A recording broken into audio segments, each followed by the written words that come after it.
You mentioned in your privilege speech some contractors and some of the owners.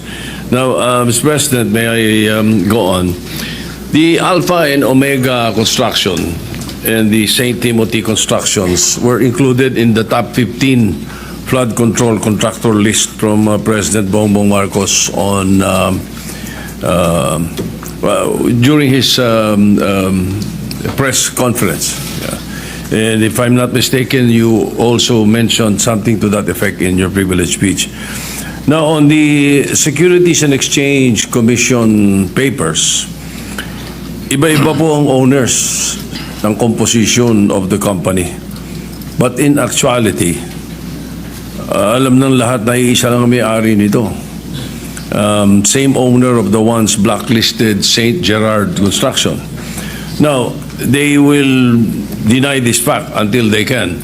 However, in one of the tax cases filed against them on 2022 before the Court of Tax Appeals, CTA case number 10472,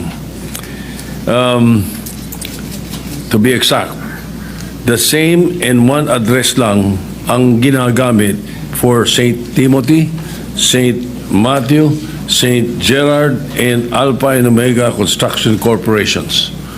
Also, the majority stockholder of St. Timothy, who owns 85% of the company, named Miguel Juntura, was the marketing director of St. Gerard. The question, Mr. President, billions of government projects concentrated and monopolized by a few. Mr. President, paano nila itong nailulusot? Who monitors this kind of circumvention?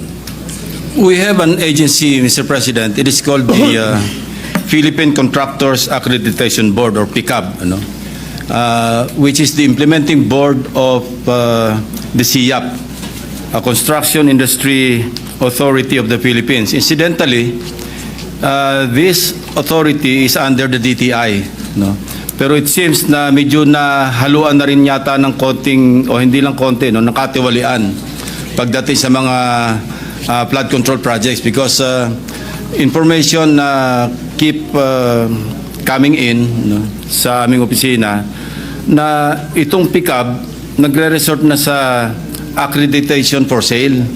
May mga ganyang reports, and I've talked to some contractors, private contractors, na they had this experience of being offered accreditation by PICAB, na sila na yung bahala sa bank certificate and other requirements, for a fee of, I think, 2 million pesos for a start. So ganito na po kasama talaga yung kalakaran sa ating bureaucracy. And I think in the second hearing of the Blue Ribbon Committee, because I believe, as we have monitored, na during the first hearing, guess po ninyo yung resource person nyo yung PICAB. And there's some issues that they could not explain during the hearing, and I think we can take this up again with them, your observation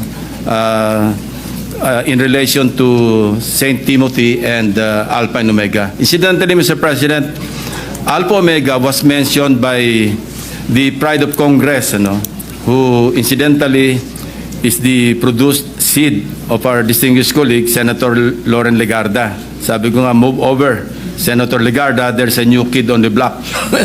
And to her credit, she produced a seed named Leandro Legarda Leviste. Nabanggit po niya itong Alpha Omega, na one of the three contractors na involved, na may resibo pa. Ang sabi niya, I heard his interview sa radio, TV, and he identified Alpha and Omega ba ito? Yes. Alpha and Omega Construction Corporation as one of the three bribe givers given through the district engineer of Batangas, First Engineering District, si Abelardo Calalo. And I think we should not stop at filing the information or filing the case with the prosecutor's office of Batangas, I think we should dig deeper into this case. Congressman Leviste offered him to be a state witness, and I think the Department of Justice can pursue this, if only to identify and to catch the bigger fish.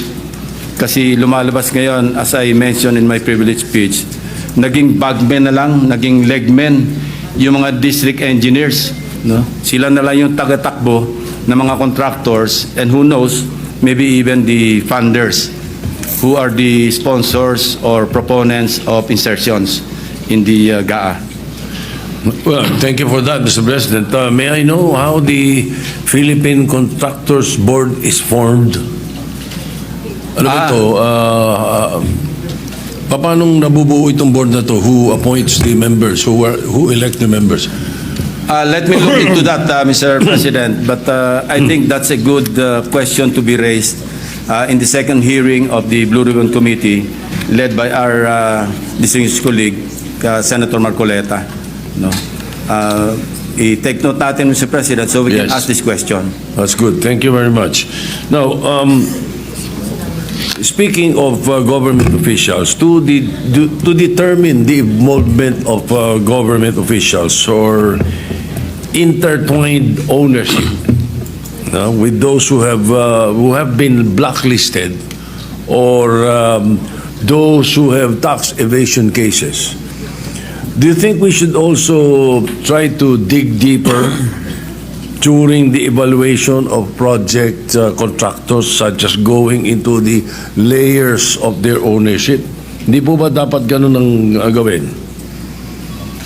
Certainly, Mr. President, we should look into that. Ano? Yung interlocking directorship ang tawag doon, na kung saan nile-layer, pero pag tiningnan mo yung corporation documents ng several corporations, nag-i-interlock yung mga director, sila rin. No? And of course, nile-layer para hindi ma-identify. And this is a practice being committed by, mga unscrupulous corporations that deal with the government, particularly mga flood control projects. Yeah, Mr. President, your guess is as good as mine also. Hindi ko nga alam kung paano nabubuo itong Philippine Contractors Accreditation Board. Kasi in 2023, the Bulacan River Project amounted to 96.4 million was deemed completed. However, upon the ocular inspection of the President, stated that more than 200 meters of revetment was not built. And the contractor is St. Timothy Construction Corporation. O sila na naman yun. So after this anomaly, the PICAB, o yung Philippine Contractors Board, the PICAB license of St. Timothy was renewed from 2025 to 2027, allowing them to again participate in other massive government projects. How is this? How can this happen, Mr. President, Your Honor? Most likely, Mr. President, ghost project po ito. Yung minention nyo na 96 million na peso flood control project. Ang nangyayari po kasi, Mr. President, as I also mentioned in my privilege speech, minsan yung lisensya ng contractor, hinihiram na lamang ng District Engineering Office at sila na nag-implement.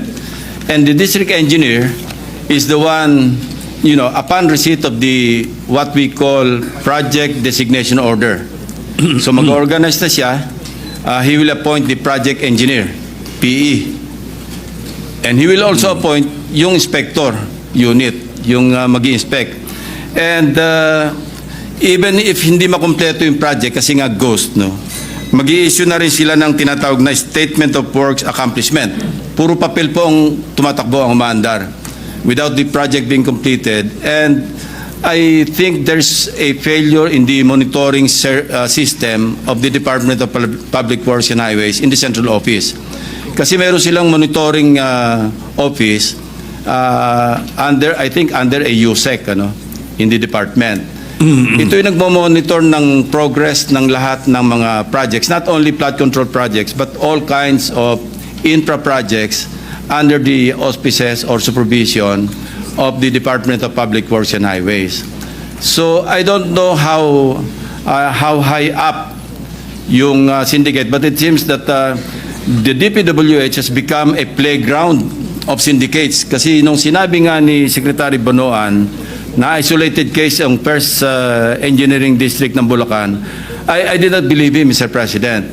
Kasi mismong ang presidente, pag nag-iikot sa iba't ibang lugar, may nakikitang ghost projects. I myself, my team, was able to validate this in Nauhan, in Sitio Dike, Barangay Apitong. And I was listening to this interview by Secretary Bonoan. Sabi niya, miscommunication lang daw with the barangay chairman na sinasabing yung project na sinasabing ghost project, ibang lugar daw. Well, ang sinabi niya, Barangay Dike. Barangay, hindi raw sa Barangay Apitong. Sitio Dike, Mr. President, is in Barangay Apitong. And our basis for locating that particular ghost project declared as completed, pero walang project na nangyari, pinabalidate lang namin doon sa barangay chairman and some residents na talagang wala silang nasaksihan na construction ng flood control projects in that area.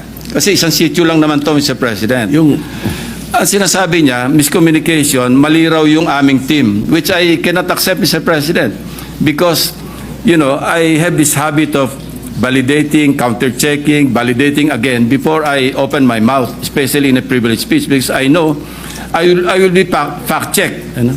And it really happened because andyan na yung media, nagpunta na doon sa mga binanggit kong ghost projects, and they were really fact-checking kung talagang ghost projects.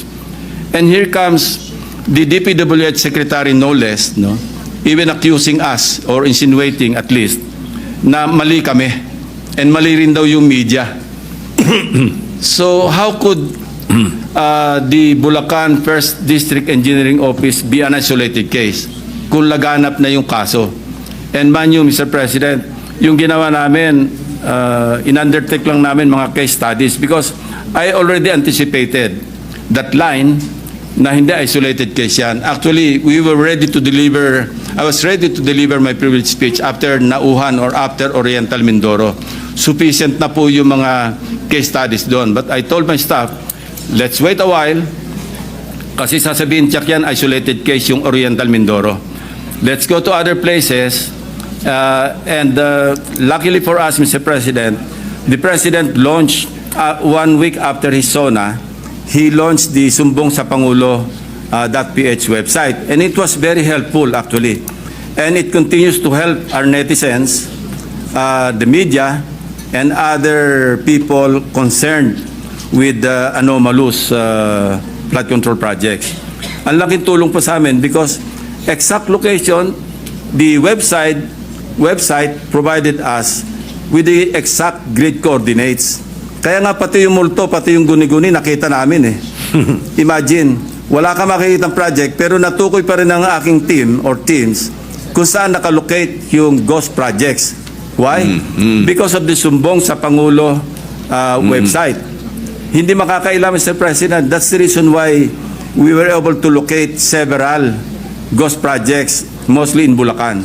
Kasi as I also mentioned in my privilege speech, yung Bulacan First District Engineering Office, yun ang pinaka-notorious in at least from where I sit, Mr. President. Ginoong Pangulo, Mr. President, ngunit kung completed na yung project, pag sinabing deemed completed, nabayaran na to. Babayaran, Mr. President. Babayaran o nabayaran na? Nabayaran. And there are several signatories like for a project inspection, it has to be declared complete para ma-release yung payment. Pipirma dyan yung inspectorate team, yung assistant district engineer, and the district engineer, at kung sino-sino pa. Paano pong nakakalusot yan? Di alam nila lahat. Well, they should be held accountable and criminally liable, Mr. President. no? If not Correct. administratively, criminally.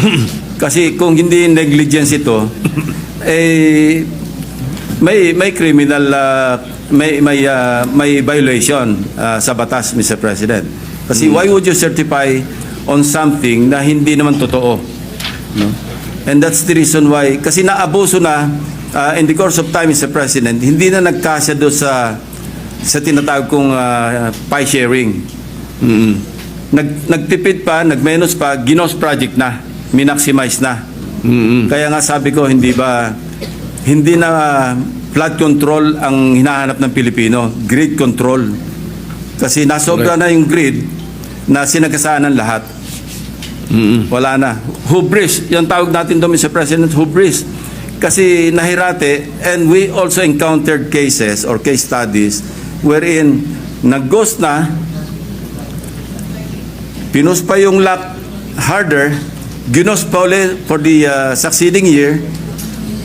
Kasi pagka nag-ghost ka na, ang pantakip mo, yung succeeding year project, di ba? Yung napondohan na naman. Pagtakpa na yon, mahirap nang hanapin yung ghost kasi meron talagang project. So meron kami na-encounter na 2 beses pang ginost, pangatlo, saka palang ginawa, pero na-late na, inabot na ng Habagat, inabot na rin ng Krising, Dante, at saka Emong. Pananaw po ng mga kababayan natin, kung itong mga pondo na to hindi inilagay sa budget, ganun pa rin ang Pilipinas eh. Pero nakatipid tayo ng napakalaking pera na napunta lang sa bulsa nila.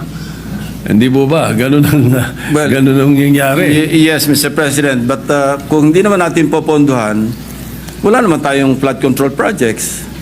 Wala naman tayong mga dikes that will protect our farmers in low-lying areas. So I think the better solution is really to,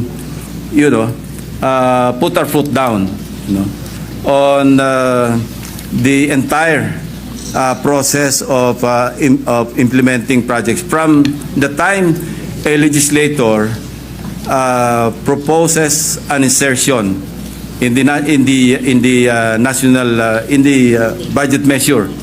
Although its implementation, dapat talaga mayroong nagmo-monitor. Ang problema, nagmo-monitor dito, Mr. President, DPWH din. Yung bang pick-up nasa DPWH? Hindi, Mr. President. This is an implementing board of the Construction Industry Authority of the Philippines, which is under the DTI. Kasi nagbibigay sila ng license eh. Doon sa hearing, if I'm not mistaken, the way I heard it during the last hearing, meron sila nung tinatawag na pick-up license na category. May category A. Yeah. No, may ganun, ano? Ano po ba ang threshold amount per project that you can bid out?